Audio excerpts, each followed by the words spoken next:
di ka na lang pumasok sa school, nag-cutting ka, no? O, hindi mo ba alam, palit na sa school, wala na daw kayo ni Rain. Kailan naman? Kanina, di ka kasi pumasok, pura ka kasi cutting. Parang kanina pa. Sabi lang ang pagkain sa dito. Hindi. Alam mo, Pat, ba di ka kasi pumapasok? Napag-iiwanan ka na sa school.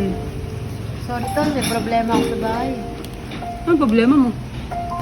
Bukod pa dun, ang daming hinihingi ni Rain eh. Tapos may binapabili pa sa akin. Alam mo, niloloko ka lang yan. Nakita ko nga sa kanina sa workshop.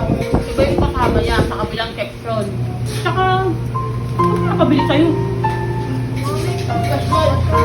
Make up! Diyos ko! Magpapaloko ka sa babaeng yan. Ipaktita! Pero huwag ka naman ganyan sa akin.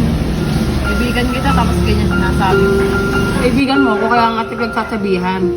Nakita ko nga siya, ba't di ka sa akin naniniwala? Mahal ko kasi siya eh. Mahal mo. Oo. Kaya pala tanga ka eh. Ay, balak mo. Guys, ganyan talaga ako. Mahal mo isang tao. Naku, ewan ko sa'yo, labo mo. Hanggang ka na nga. Ayan.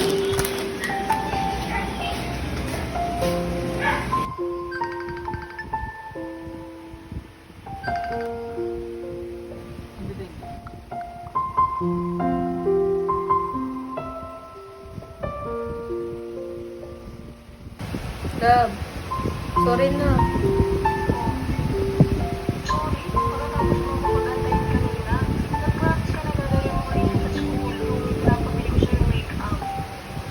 Sorry na, love. May personal kasi akong problema eh.